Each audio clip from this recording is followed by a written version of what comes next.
আসসালামু আলাইকুম, কেমন আছেন সবাই? আশা করি আল্লাহ তাআলার অশেষ রহমতে সবাই ভালো আছেন, সুস্থ আছেন। তো এই মুহূর্তে আমাদের খামারে দুইটা নতুন অতিথি যোগ হলো। তো এই ছাগলটার বাচ্চা হয়েছে আর দুইটা বাচ্চা হয়েছে। বাচ্চা দুইটা মাশাআল্লাহ অনেক সুন্দর হয়েছে। বাচ্চা দুইটাও দেখাবো, এই মাত্রই হলো বাচ্চা। আল্লাহর রহমতে বাচ্চা দুটা নর্মালি হয়েছে এবং সুস্থ স্বাভাবিকভাবেই হয়েছে। অনেক সময় আছে যে হয়তো আপনারা বলতে পারেন নর্মালে হয়েছে, অনেক সময় আছে যে বাচ্চা হতে গেলেও ছাগলেরও অনেকটা প্রবলেম হয়, ছাগল হোক বা গরু হোক অনেকটা সমস্যা হয়। তো যাই হোক, আল্লাহ দিলে বেশ ভালোভাবেই হয়ে গেছে বাচ্চা দুইটা। আর এই বাচ্চা দুইটাকে আমরা এর মায়ের থেকে একটু সরিয়ে রোদ্দুরে রাখছি। এই যে এইখানে রোদ্দুরে দিয়ে রাখছি, যেহেতু এখন সকালের সময় হয়েছে, একটু শীত আছে হালকা, আর যেহেতু মাত্রই হয়েছে বাচ্চা দুইটা, তো বাচ্চা দুইটাকে রোদ্দুরে রেখেছি যাতে বাচ্চা দুইটার গাটা সুন্দরভাবে শুকিয়ে যায়। এখনও দাঁড়াতে পারছে না, এই মাত্রই হয়েছে বাচ্চা দুইটা, মনে হয় 15-20 মিনিটও হয়নি এখনও। তো তাতেই উঠে দাঁড়ানোর চেষ্টা করছে। আল্লাহর কি একটা রহমত যে মানুষের বাচ্চা হয়ে সেই মানুষের বাচ্চা হাঁটা শিখতে কত মাস সময় লাগে, আর ছাগলের বাচ্চা হয়ে গরুর বাচ্চা হয়ে সেই সাথে সাথেই কিন্তু দেখবেন যে উঠে দাঁড়ায়, এবং সেই সাথে সাথেই কিন্তু উঠে দাঁড়ানোর জন্য চেষ্টা করে, ঘন্টাখানেকের ভিতরেই এরা উঠে দাঁড়ানোর চেষ্টা করে এবং খাওয়ার জন্য চেষ্টা করে। তো প্রত্যেকটা জিনিসেরই এক একটা জিনিসের এক একটা আল্লাহ তাআলা দিয়ে দেয়। তো ঠিক সেরকমেরই এই একটা, দুইটা বাচ্চাই একরকম হয়েছে, কোনো ডিফারেন্স নেই। দুইটা বাচ্চাই খাসির বাচ্চা হয়েছে এবং দুইটা বাচ্চাই কিন্তু কালার একই, সাদা এবং কালো মিক্সার করে হয়েছে দুইটা বাচ্চাই। দেখুন কত সুন্দর হয়েছে। ছোটতে যে কোনো জিনিসই দেখতে অনেক সুন্দর লাগে।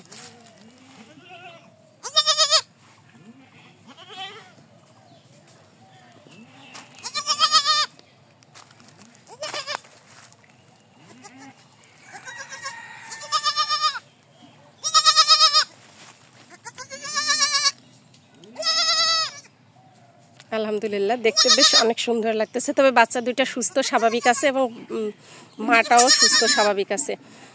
বাচ্চা মা দুইটাই সুস্থ স্বাভাবিক আছে, আর সুস্থ বাচ্চা হয়েছে এটা আলহামদুলিল্লাহ। আর এখন যেহেতু পবিত্র রমজানের সময়, কোনো ঝামেলা হলে তারও কষ্ট বেশি হয়ে যেত। তো আমরা মনে মনে ভাবছিলাম যে বাচ্চা দুইটা যদি দিনে হয়, বাচ্চাটা যদি দিনে হয় তাহলে তো ভালো হবে, কারণ রাত্রে হইলে তো একটু কষ্টকর হয়ে যাবে। যাই হোক, উপর আল্লাহ তাআলা রহমত করেছে, আমাদের ফরিয়াদ কবুল করেছে যে বাচ্চা দুইটা দিনের বেলা হয়েছে এবং সকাল সকালই হয়েছে। সারাদিন রোদ্দুরে থাকতে পারবে, বাচ্চা দুইটা শরীরটা সুন্দরভাবে শুকিয়ে ঝরঝরা হয়ে যাবে। তো যাই হোক, আল্লাহর রহমত ছিল দেখেই ভালোভাবে বাচ্চা দুইটা হয়ে গেছে।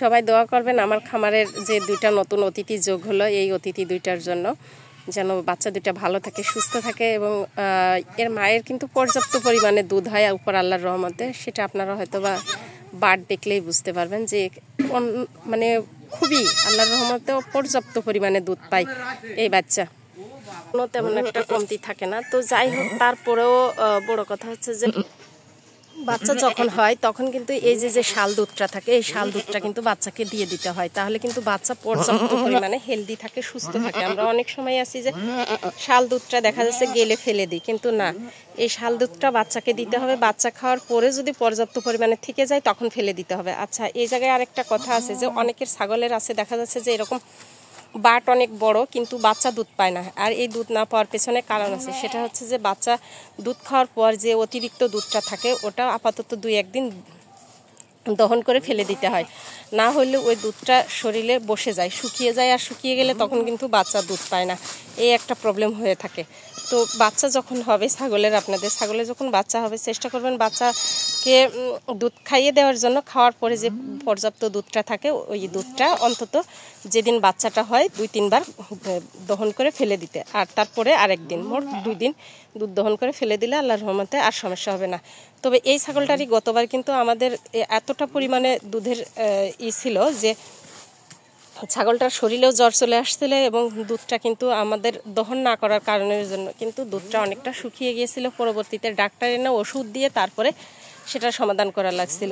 তো যাই হোক, সেই ভুলটা আর এবার হবে না, আর আপনাদের সাথেও যাতে না হয় সেই জন্য ভিডিওটা শেয়ার করলাম আপনাদের সাথে। তো ভালো থাকবেন, সুস্থ থাকবেন, দেখা হবে অন্য কোনো ভিডিওতে।